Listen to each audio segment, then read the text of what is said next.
We continue now at the top of Daf Kuf Mem Amid Beis in Meseches Bava Basra. This is Bava Basra Daf 140b. On the previous Amid, the Gemara was discussing the halacha of the Mishnah, which distinguishes between Nechasim Merubim and Nechasim Muatim. If there's an inheritance that's Nechasim Merubim, that's a lot of property, so then we say that the daughters, they get Mizonos, and the sons, they inherit. But if it's Nechasim Muatim, let's say it's a very small amount of property, so then the daughters, they get Mizonos, and the sons, they have to knock on doors, they have to beg in order to sustain themselves. And the Gemara in the previous Amid asked a series of questions in terms of calculating what's considered Nechasim Merubim, what's considered Nechasim Muatim, and now the Gemara is just reversing the order of the questions. And the question in the previous Amid, the first question is, what about a Baal Chov? What if there's a creditor? So do we deduct the amount that is owed to the creditor in order to determine whether it's Nechasim Merubim or Nechasim Muatim? And then the next question, Bas Ishto Mahu, what about if he has to support the daughter of his wife? That refers to the stepdaughter of the deceased. And the Rashbam explains Bas Ishto Mahu means as follows.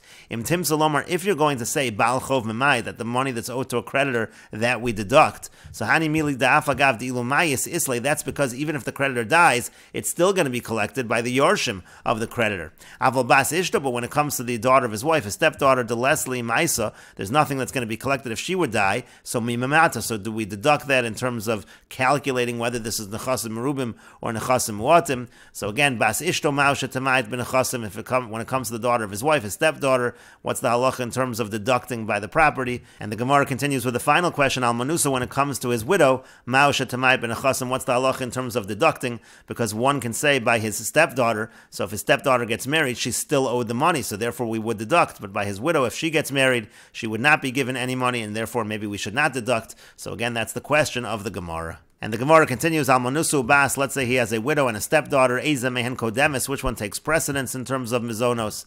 And the Rashbam explains, Al Manusu Ubas, Ve'in Kana La Mozon Achas Mehen, the case here is, there's only enough Mozon for one of them, only enough support for one of them, Ushteyen Tovos Mizonos B'Tanai Ksuba, now both of them claim Mizonos, according to the conditions of the Ksuba, Hilkach, therefore, Kevan de Tarvayu B'Takanta de Rabbanan Achli, since they're both getting from the Takon of the Rabbanan, Ezo Taktum, so which one of them takes precedence? And the Gemara continues, Amar Le Rabbi Avo responded to Rabbi Yirmiyah with regards to all of these questions. Zil ha'idna, go now, v'talamachar, come back tomorrow for the answer.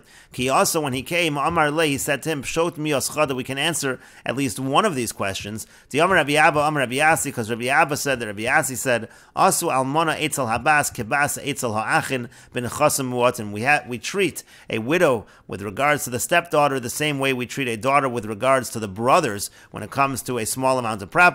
Mabas etzelachin, just like if you have a daughter among brothers, habas nizones v'achin yishalu al apsachim, we say that the daughter, she gets the mizonos, she gets the support, and the brothers, they have to knock on doors, they have to beg for their money. Af almona etzel habas, so too if a person has a widow and also a stepdaughter, almona nizones, the widow is the one that's going to get the mizonos, v'habas, and the stepdaughter, tishal al apsachim, she's the one that will have to ask door to door, she will have to beg for her support.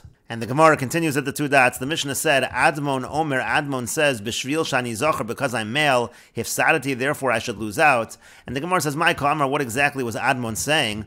Amar Abaya, Abaya says, Hachi Kamar, this is what he was saying. B'shvil shani zocher, v'roi ani lasok b'torah, because I am male, and I'm able to learn Torah, hifsadati, that's why I should lose out. Amar le Rava, Rava said back to him, he said back to Abaya, Elamayata, but according to that explanation, Man da'asik b'torah hu de'yaris, de lo asik b'torah lo yaris, do you think somebody that learns Torah, he gets inheritance, someone that doesn't learn Torah doesn't get inheritance? That cannot be what Admon was saying. Elamar Rava, rather, Rava says, Hachi Kamar, this is what Admon is saying. B'shvil shani zacher, because I am male, v'roi ani liyarish ben chasim merubin, and if it's a large estate, so then we say that the males do inherit, and again, the daughters, they are provided with mizonos, but therefore, hifsadati, therefore I should lose out ben chasim muatim. If it's a very small estate, a small inheritance, then I lose out, the daughters get support, and I have to ask door to door for my sustenance. That does not make sense.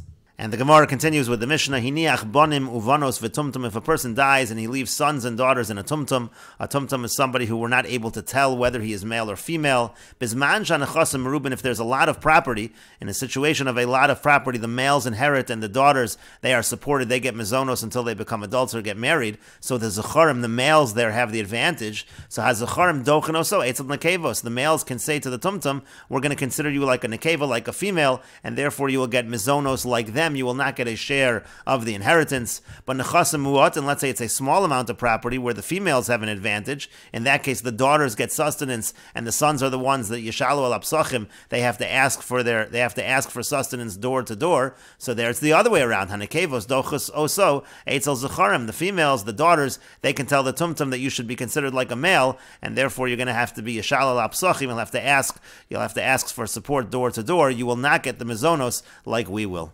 And the Mishnah continues, Ha'omer im teiled ishti zachar yitol mana. Let's say a person says that if my wife gives birth to a male, so then I want him to take 100 dinars as his inheritance. So yolda zachar yitol mana, that's exactly what happens. If she gives birth to a male, that male is going to get a mana, he will get 100 dinar.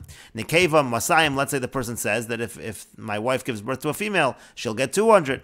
Yolda nekeva notalis masayim, so if she gives birth to a female, to a girl, then that girl will get 200 dinar. Im zachar manim nekeva masayim, let's say he says if it's a male, 100 dinar, if it's a female, 200. V'yalda zachar unekeva, and then she gives birth to a male, the way the Rashbam understands a male or a female, one or the other. So zachar notal mana, you'll just follow again the conditions. The male, he's going to get 100 dinar, nekeva notalis masayim. The nekeva, the girl, she will get 200 dinar. Yalda tumtum, let's say she gives birth to a tumtum, eino notal, it doesn't take anything because the tumtum is not considered male or female, is considered to be like a separate bria. Imamar kol mashateilet ishti yitol, now if the person says, whatever my wife gives birth to, so then that child is going to take a certain amount, so then hareza yitol, so then the tumtum is allowed to collect that amount. V'mein sham yoresh alahu, now let's say there's only one heir, the only yoresh is the tumtum, so yoresh asakol, so then the tumtum will inherit everything. And the Rashbam explains, Ha'omer im yolda, if somebody says, if my wife gives birth to a son, he should get 100 dinar. So then again, if it's a son, he will get 100 dinar. Mechalik in the Chas of Haya, the Rashbam at first says this is a person distributing his property for after he dies. U'mitzvah l'kaim, divrei ames, it's a mitzvah to fulfill the words of the deceased. Inami, or you can explain the Mishnah, Bari, we're talking about a healthy person. He's transferring this property to the fetus. He's transferring this money to the fetus through someone else. Even though Rav Huna says that doesn't really work, because he can't transfer to an uber to a fetus. We asked that question in the Gemara, we don't give an answer, but again, it could be that's what the Mishnah is referring to. And the Rashbam continues, Omer Yolda Ishti Zachar Yitol Mana. Again, he says, if my wife gives birth to a male, he will get 100 dinar. Oso HaZachar Likashayulad, meaning when that male is born, when that son is born, that's what he's going to get. Ve'ira HaMaisa Sheyolda Zachar, and that's what happens. It ends up being a son. Notel Kidakam, if he will get that amount just like his father says. Nekeva Masayim, then the Mishnah had a case where he says if it's a female, 200. Over Gemara Parch, the Gemara will ask on this, Lamemer de Barta Adifo Lemibra, does that mean to say that a daughter is better than a son because it's a larger amount of money?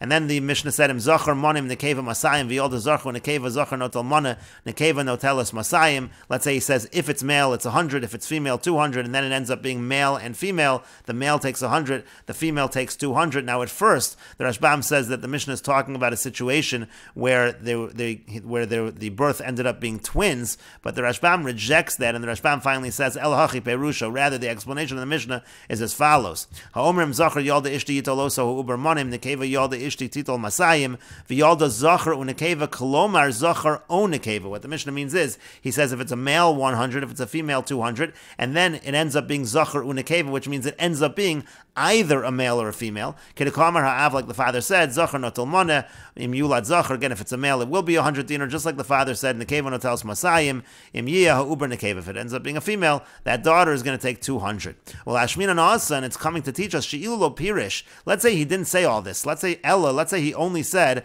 Ella Echad Mehem Kedektani Ratio. Let's say he just said male or female. He didn't say a male 100 and a female 200. He just said male 100, or he just said female 200. O Zachar below Nekeva, or Nekeva below Zachar. Let's say he just mentioned male without female or female without male. V'yolda Ishto Mashalo Amar, and let's say his wife gave birth to what he didn't say. So Lo Yitol Ha'uber Klum, then the fetus wouldn't get anything, the child wouldn't get anything. Ela Hashda Shagila Daito Aleda Zachar V'al Ledas Nekeva. Now that he mentioned both the birth of a male and female, Kol Mashatele Isha Yitol, so then whatever ends up being the child is going to collect that amount, Bein Zachar, Bein Nekeva, whether male or female. Umiu, nevertheless, the Rashbam notes, and this again is a continuation from the part of the Rashbam we skipped, and Miyolda Zachar Unekeva to Umim, if it ends up being a male and a female that are twins, Lo Yitzlu Klum, they actually won't get anything. Kedemukach Begemar, that's proven in the Gemara, Uchedefarishis Lael, like I explained above, Kein Nira Be'enai Ve'ikr. The Rashbam says this seems to me to be the appropriate explanation explanation. Yolda tumtum eino notel. Now, if it's a tumtum, that's not considered male or female, doesn't get anything. The birya b'fnei atzma chashavle, it's considered its own birya, its own creation. Lo zachar v'lo nekeva k'd mefarsh b'gemara. That's not male or female, as the Gemara will explain. Hareze yitol hatumtum. Again, let's say he says he doesn't identify male or female, he just says whatever the child is going to get, and then the tumtum will get. V'mein sham yoresh alahu oso hatumtum. Now, if the only heir, if the only yoresh is a tumtum, so yoresh asakol, he'll get everything. V'afagav debiryu, even though it's his own creation, hani mili heichadika banum ubanos. That's if you have sons and daughters. V'dochenos obanim etzel banos v'abanos etzel banim. And so the sons push him over to the daughters push him over to the sons to always get. Ve'ein lo keben v'lo kabas. He's not going to get like a son or a daughter. Kido amar Abaya b'Gemara. That's what Abaya is going to explain in the Gemara. Mishum debiryu, because his own creation. Aval heichad deleka yoresh alahu. But the point is, if there is no other yoresh but the tumtum, lo nafik mechlal ben ein lo ayin olav is no worse than ben ein lo. There's no son, and ayin olav, look for another descendant. Im ein lo bas ayin oleh. If there's no daughter, look after another descendant. Inami mishum dekarina behakaro ve'elav mimishpachto v'yarashosa. Or it comes from the pasuk of whoever is the closest relative. So if there's no sons and no daughters, the tumtum will inherit. It only becomes problematic if there's a tumtum together with sons, or together with daughters, or together with both. And the Gemara says, Dochen oso v'shakel kebas. The beginning of the Mishnah sounds like by a tumtum, so the sons can push the tumtum and consider him to be like a daughter. In the case of Nechas and Merubim, that the tumtum is not going to be a yoresh, the tumtum will just get mizonos. Hakatani seva, but at the end of the Mishnah it says, Yolda tumtum eino notel. It says that if she gives birth to a tumtum, the tumtum doesn't take anything. It sounds like a tumtum does not inherit at all. So from the beginning of the Mishnah, it sounds like the tumtum inherits, but just inherits like the lesser of them, either like the girls or the boys. But at the end of the Mishnah, it sounds like a tumtum doesn't take anything, and this is what the Rashbam just mentioned. Amar Abaya says, Dochen also, they do push him to take like a daughter, however, ve'enlo, but he doesn't get like a daughter either. He actually gets nothing. That's what it means in the beginning of the Mishnah as well.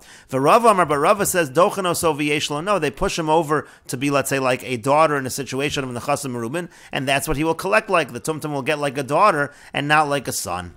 And according to Rava's answer, how do we explain the end of the Mishnah, which seems to be saying that a tumtum gets nothing? The Seifa Hasan l'Rabban Shimon ben Gamliel. The Seifa, the end of the Mishnah, is following the opinion of Reb Shimon ben Gamliel. D'Tanan, as we learned in the Mishnah Meseches, Tamura Yolda Tumtum ve'androgonus. This is talking about animals. Let's say the animal is tumtum or androgonus. Tumtum is, again, you cannot identify if it's male or female. Androgonus is it has both the simonim of male and female. So Reb Shimon ben Gamliel, Reb Shimon ben Gamliel says, Ein kedusha chala alei, and there is no kedusha. This is talking about a situation where a person says if the animal is male, it's going to be such and such a carbon, or if the animal is female, it'll be a particular carbon. So the point is, according to Shimon ben Gamliel, if it's a tumtum or androgynous, it's not considered male or female, and there's no kedusha whatsoever. And Rav Shimon ben Gamliel is the author of the end of our Mishnah, that the tumtum does not inherit at all.